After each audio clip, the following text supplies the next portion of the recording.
តកនិកាយពុទ្ធវង្សចរិយា3 ដកនិរតៈពុទ្ធវង្សទី 9 ក្នុងសម័យជាខាងក្រោយនៃព្រះពុទ្ធព្រះនាមបតុមៈមកមានព្រះពុទ្ធព្រះនាមនិរតៈទ្រង់ឧត្តមជាងសត្វជើងពីរឥតមានបុគ្គលស្មើឥតមានបុគ្គលប្រៀបផ្ទឹមព្រះអង្គនោះជារាជបុត្រច្បងព្រះរាជឱរសជាទីស្រឡាញ់របស់ព្រះស្ដេចចក្រពត្តិទ្រង់បានពាក់នៅកែវមណីនិងគ្រឿងអភរណៈហើយស្ដេចចូលទៅកាន់ឧទ្យានក្នុងឧទ្យាននោះមានដើមឈើមួយដើមឈ្មោះមហាសោណព្រឹក្សជាឈើសមរម្យធំស្អាតព្រះពុទ្ធទ្រង់ស្ដេចទៅដល់នៅដើមឈើនោះហើយទ្រង់គង់នៅក្រោមដើមឈើនោះព្រះញាណប្រសើររកទីបំផុតគ្មានមានឧបមាដូចជាកែវជីមានកើតឡើងដល់ព្រះអង្គក្នុងទីនោះព្រះអង្គពិចារណានៅសង្ខារទាំងឡាយដោយញាណនោះដូចជាបុគ្គលដែលផ្កាប់នៅឬផ្ងាឡើងនៅភោជនក្នុងទីនោះព្រះអង្គទ្រង់មិនសាត់បងនៅកិលេសទាំងពួងមិនស្មើសេះសល់ហើយបានសម្រេចនៅសម្ពោធិញ្ញាណទាំងអស់នៅពុទ្ធញ្ញាណទាំង14ផងលុះព្រះអង្គស្ដេចនៅសម្រេចនៅសម្ពោធិញ្ញាណហើយទើបទ្រង់សម្ដែងនៅធម្មចក្រសត្វមួយសែនកោដ្ឋបានត្រាស់ដឹងជាដំបូងព្រះមហាមុនីទ្រង់ទូលមានស្ដេចនាគឈ្មោះមហាទោណៈក្នុងកាលនោះទ្រង់បញ្យល់នៅពួកមនុស្សទាំងទេវតាហើយទ្រង់ធ្វើនៅបដិហាក្នុងកាលនោះទេវតានិងមនុស្សទាំង90,000 កោដ្ឋបានឆ្លងផុតនៅសេចក្តីសង្ស័យទាំងពួងក្នុងការប្រកាសនៅធម៌នោះនេះជាការត្រាស់ដឹងជើងទី2ព្រះមហាវីរៈទ្រង់ទូលមានបុត្របង្កើតរបស់ព្រះអង្គក្នុងកាលណាកាលនោះពួកសត្វចំនួន80 កោដ្ឋបានត្រាស់ដឹងក្នុងលើកទី3ព្រះពុទ្ធព្រះនាមនិរតៈទ្រង់ស្វែងរកនៅគុណដ៏ធំបានសាវកសន្និបាត3លើកគឺសន្និបាតលើកដំបូងមានពួកព្រះអរហន្តចំនួន100,000 កោដ្ឋព្រះសម្មាសម្ពុទ្ធទ្រង់ប្រកាសពុទ្ធគុណទ្រង់ព្រមទាំងនិទានក្នុងកាលណាកាលនោះព្រះអរហន្តប្រមាណជា90,000 កោដ្ឋប្រះចាកមន្ទិលមកប្រជុំគ្នានេះជាសន្និបាតលើកទី2នាគរាជឈ្មោះវេរាចនៈបានថ្វាយទានដល់ព្រះសាស្តាក្នុងកាលណាកាលនោះពួកសក្យបុត្រនៃព្រះចិនស្រីទ្រង់ប្រមាណជា800,000បានមកប្រជុំគ្នានេះជាសន្និបាតលើកទី3សម័យនោះតថាគតជាតាបោះមានភ្នួងសក់មានព្យាយាមខ្លាំងក្លាបានដល់នៅត្រើយនៃអភិញ្ញាទាំង5ត្រាចទៅតាមអាកាសបានគ្រានោះព្រះតថាគតបានញ៉ាំងព្រះសម្ពុទ្ធដែលស្មើដោយព្រះពុទ្ធមិនមានបុគ្គលស្មើព្រមទាំងព្រះសង្ឃនិងជនជាបរិស័ទឲ្យស្អែកស្កប់ស្កល់ដោយបាយនិងទឹកហើយបូជានៅខ្លឹមច័ន្ទគ្រានោះព្រះនិរតៈជាលោកនាថព្រះអង្គនោះទ្រង់ព្យាករតថាគតថាក្នុងកັບប្រមាណមិនបានអំពីកັບនេះទៅតាបោះនេះនឹងបានជាព្រះពុទ្ធក្នុងលោកសត្វនេះនឹងចេញចាកក្រុងកបិលភ័ស្ត្រជាទីត្រេកអរដង្កល់នៅសេចក្តីព្យាយាមហើយធ្វើទុក្ខរកិរិយាសត្វនេះនឹងគង់ទៀបគល់អាចបាលព្រឹក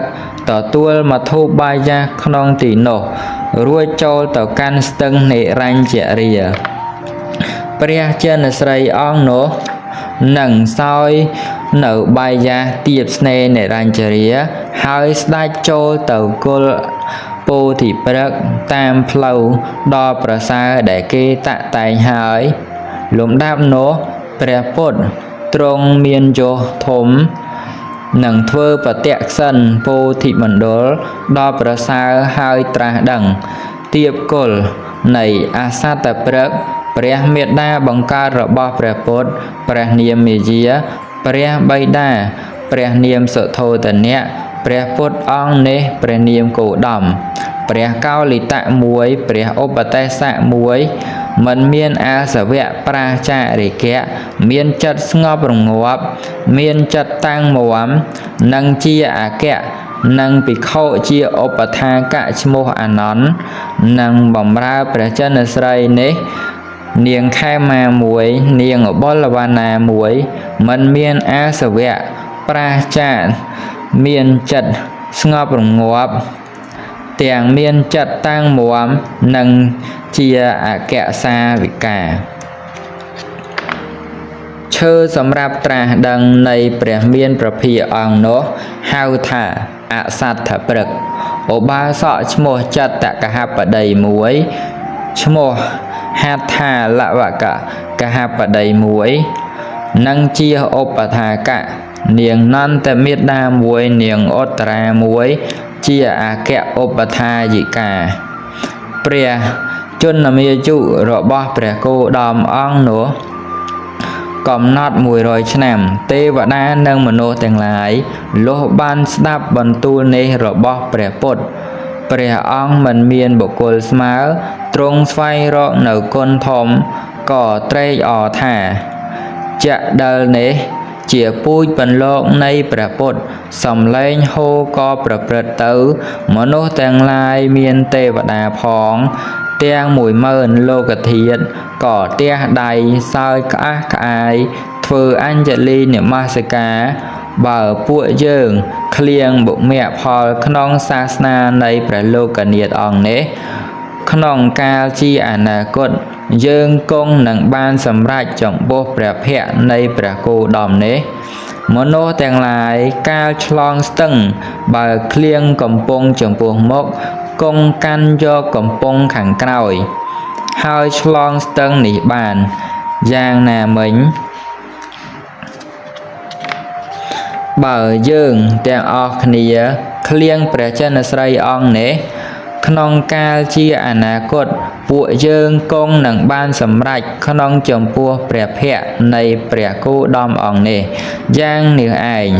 តថាគតបានឮព្រះពុទ្ធដីកាព្រះអង្គទ្រង់ត្រាស់ហើយក៏ញ៉ាំងចិត្តឲ្យរីករាយឲ្យក្រៃលែងបានអធិដ្ឋាននៅវត្ត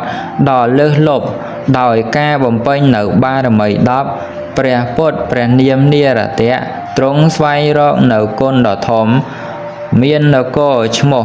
ថាញ់ជាវតីមហាក្សត្រព្រះនាមសុទេវៈជាព្រះបិតាព្រះមេត្តាព្រះនាមអណោមាព្រះនិរតៈនោះនៅគ្រប់គ្រងផ្ទះអស់9000ឆ្នាំប្រាសាទដ៏ប្រសើរមាន3ខ្នងគឺចិត្តប្រាសាទ1វិចិត្រប្រាសាទ1អភិរាមប្រាសាទ1មាននារី3ទៅ4000រូបសុទ្ធសឹងស្អាតល្អព្រះនារីដែលជាអគ្គមហេសីនោះព្រះនាមវិចិត្រសេនាឯរាជបុត្ររបស់ព្រះអង្គព្រះនាមថានន្ទុតរៈព្រះពុទ្ធជាបុរសរត់ដ៏ស្មើ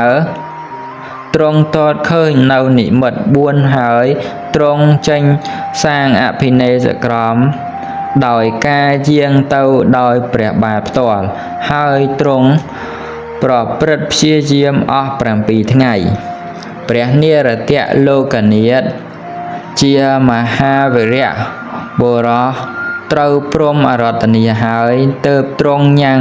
ធម្មចក្រឲ្យប្រព្រឹត្តទៅក្នុងឧទ្យានដ៏ប្រសើរឈ្មោះថាញ់ជៈភិក្ខុឈ្មោះភ័តសាលៈ1ឈ្មោះចិត្តមិត្ត1 ជាឧបថាជាសាវកបិក្ខុឈ្មោះវេសេថៈមួយឈ្មោះឧបថាកៈរបស់ព្រះនិរតៈទ្រង់ស្វែងរកនៅគុណដ៏ធំនាងឧត្តរាមួយនាងភគុណីមួយជាអគ្គសាវិកាឈើសម្រាប់ត្រាស់ដឹងនៃព្រះមានព្រះភិក្ខុអង្គនោះឈ្មោះថាមហាសានព្រឹក្សឧបាសកឈ្មោះអករិន្ទៈមួយឈ្មោះវេសភៈមួយជាអគ្គឧបថាកៈឧបាសិកាឈ្មោះអន្តវរៈមួយឈ្មោះកាន្ទីមួយជាឧបថាយិកាព្រះមហាមុនីទ្រង់មានកម្ពស់88ហត្ថក្រពុំមានរូបល្អស្មើដោយគ្រឿងបូជាវិការៈនៃមាសបានញ៉ាំងលោកធាតុទាំង10000ឲ្យភ្លឺរុងរឿងព្រះកាយរបស់ព្រះអង្គមានស្មើប្រមាណមួយព្យាយាមតែងផ្សាយទៅកាន់ទិសតូចធំតែងផ្សាយទៅកាន់ទីប្រមាណ1យោជន៍ទាំងថ្ងៃទាំងយប់ជានិរន្តរ៍សពកាលសម័យនោះជនទាំងឡាយពួកខ្លះនៅក្នុងទីប្រមាណ1យោជន៍ជុំវិញត្រូវស្មើទាំងឡាយនៃព្រះពុទ្ធគ្របសង្កត់ហើយមិនចាំបាច់អុជភ្លើងគប់ឬអុជភ្លើងប្រទីបទាំងឡាយឡើយព្រះជន្មមានអាយុកំណត់6សែនឆ្នាំគត់កាលព្រះអង្គទ្រង់ជន្មាយុនៅដរាបនោះតែងញ៉ាំងប្រជុំជនជាច្រើនឲ្យឆ្លងចាកសង្សារអាកាសដ៏វិចិត្ររុងរឿងដោយផ្កាទាំងឡាយយ៉ាងណាសេនារបស់ព្រះនិរតៈអង្គនោះក៏រឹងរឿងដោយព្រះអរហន្តទាំងឡាយក៏យ៉ាងនោះដែរព្រះពុទ្ធព្រះនាមនិរតៈប្រសើរជាងពួកនរៈអង្គនោះទ្រង់ធ្វើស្ពានគឺព្រះធម៌ឲ្យមាំដើម្បីឆ្លងនៅជនទាំងឡាយដ៏សេះដែលកំពុងដើរទៅឆ្លងនៅខ្សែទឹកគឺសង្ខារហើយនឹងនិព្វានព្រះពុទ្ធស្មើដោយព្រះពុទ្ធដែលបុគ្គលស្មើព្រះអង្គគ្មាននោះព្រះខ័យណាស្របទាំងឡាយ